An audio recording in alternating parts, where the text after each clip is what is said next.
بسم اللہ الرحمن الرحیم۔ محترم ناظرین، السلام علیکم ورحمۃ اللہ وبرکاتہ۔ حضرت مفتی محمد تقی عثمانی صاحب دامت برکاتہم العالیہ کی 49ویں گرینڈ حج کانفرنس میں شرکت، حج کے استطاعت کے مفہوم اور عبادات میں توازن پر خطاب۔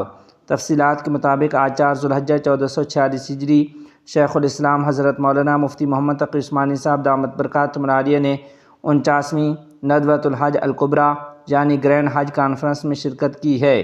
کانفرنس کے دوران حضرت مفتی تقی عثمانی صاحب نے اپنے متوازن اور فقیہانہ اسلوب میں حج کی استطاعت کے مفہوم پر روشنی ڈالی۔ انہوں نے مناسک حج کے مختلف مراحل اور ان میں پیدا ہو جانے والی آسانیوں کے اثرات کا چاروں مذاہب کی روشنی میں موجودہ حالات پر منطبق کرتے ہوئے جائزہ لیا۔ مولانا مفتی محمد تقی عثمانی صاحب نے اپنے خطاب میں عبادات میں توازن کی اہمیت پر زور دیا۔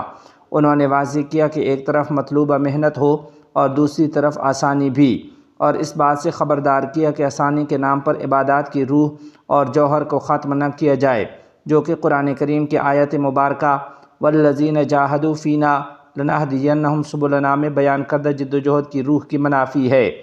مولانا مفتی محمد تقی عثمانی صاحب نے فقہی مجالس کے ان فیصلوں کی تعریف کی جو فتاویٰ میں توازن کو مد نظر رکھتے ہیں۔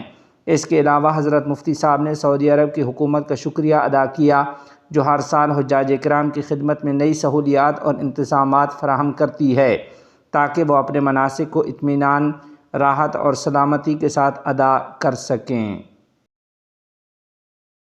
مولانا فضل الرحمان صاحب کا اسلامی شناخت اور قانون سازی پر شدید تحفظات کا اظہار۔ تفصیلات کے مطابق جمعیت علماء اسلام کے سربراہ مولانا فضل الرحمان صاحب نے ملک کی اسلامی شناخت کو ختم کرنے اور قرآن و سنت کے منافی قانون سازی کے خلاف شدید تحفظات کا اظہار کیا ہے۔ انہوں نے پشاور میں ایک پریس کانفرنس سے خطاب کرتے ہوئے کہا کہ ملک میں زنا بالرضا کے لیے آسانیاں اور جائز نکاح کے لیے مشکلات پیدا کی جا رہی ہیں۔ مولانا فضل الرحمان نے 18 سال سے کم عمر بچوں کی شادی پر پابندی کے لیے مجوزہ قانون سازی کو نوآبادیاتی دور کی باقیات قرار دیا۔ ان کا کہنا تھا کہ ایسی قانون سازی ملکی آئین سے متصادم ہے جو واضح طور پر کہتا ہے کہ قرآن و سنت کے خلاف کوئی قانون نہیں بنایا جائے گا۔ انہوں نے زور دیا کہ پاکستان میں جمہوریت اپنا مقدمہ ہار رہی ہے اور آئین کو پامال کیا جا رہا ہے۔ سربراہ جمعیت علماء اسلام مولانا فضل الرحمان صاحب نے حکومتی پالیسیوں میں تضاد کی نشاندہی کرتے ہوئے کہا کہ ایک طرف حکومت مسلح گروہوں کے خلاف آپریشنز کر رہی ہے اور دوسری جانب ایسے اقدامات بھی کیے جا رہے ہیں جو ان کے بیانیے کو تقویت دیتے ہیں۔ ان کا اشارہ زنا بالرضا سے متعلق قوانین اور جائز نکاح میں رکاوٹوں کی طرف تھا۔ مولانا فضل الرحمان صاحب نے بتایا کہ اسلامی نظریاتی کونسل اس بل کو مسترد کر چکی ہے اور تمام علماء کرام و تنظیمیں اسے قرآن و سنت کے منافی قرار دے چکی ہیں۔ انہوں نے اس بل کو مسترد کرتے ہوئے اس کے خلاف عملی اقدامات کا اعلان بھی کیا۔ ملک گیر احتجاجی تحریک کا انہوں نے بتایا کہ جمعیت علماء اسلام اس بل کے خلاف صوبوں میں جلسے اس سلسلے میں 29 جون کو ہزارہ ڈویژن میں ایک بڑی کانفرنس منعقد کی جائے گی تاکہ عوامی شعور بیدار کیا جا سکے۔ ایک سوال کے جواب میں مولانا فضل الرحمان صاحب نے چین کی قیادت میں ایشیا کو ایک نیا اکنامک ٹائگر بننے کی پیشگوئی کی۔ انہوں نے جمعیت علماء اسلام کی تجویز دہرائی کہ ایشیا کو مضبوط کرنے کے لیے ایک ایشیاٹک فیڈریشن کی طرف بڑھنا چاہیے۔ مولانا فضل الرحمان صاحب نے پاکستان کی دفاعی قوت پر اعتماد کا اظہار کرتے ہوئے کہا کہ وطن کے دفاع کے لیے کوئی کسر نہیں چھوڑی جائے گی۔ خیبر پختونخوا میں پیپلز پارٹی کی صوبہ بچاؤ تحریک کے حوالے سے پوچھے گئے سوال پر مولانا فضل الرحمان صاحب نے طنزیہ انداز میں کہا کہ پیپلز پارٹی کا احتجاج کرپشن کے خلاف نہیں بلکہ اس لیے ہے کہ ان کا کرپشن کا ریکارڈ کیوں توڑا گیا۔ انہوں نے مطالبہ کیا کہ صوبے میں کرپشن کے الزامات کی عدالتی سطح پر تحقیقات ہونی چاہیے تاکہ صحیح صورتحال قوم کے سامنے آ سکے۔ ان کا کہنا تھا کہ خیبر پختونخوا میں کرپشن تب تک ختم نہیں ہو سکتی جب تک جمعیت علماء اسلام کی حکومت نہ آ جائے۔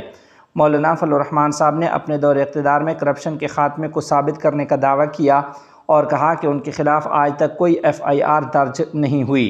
مولانا فضل الرحمان صاحب نے کہا کہ ملک میں نظریات، دیانت اور امانت کی جنگ نہیں بلکہ اتھارٹی کی جنگ ہے۔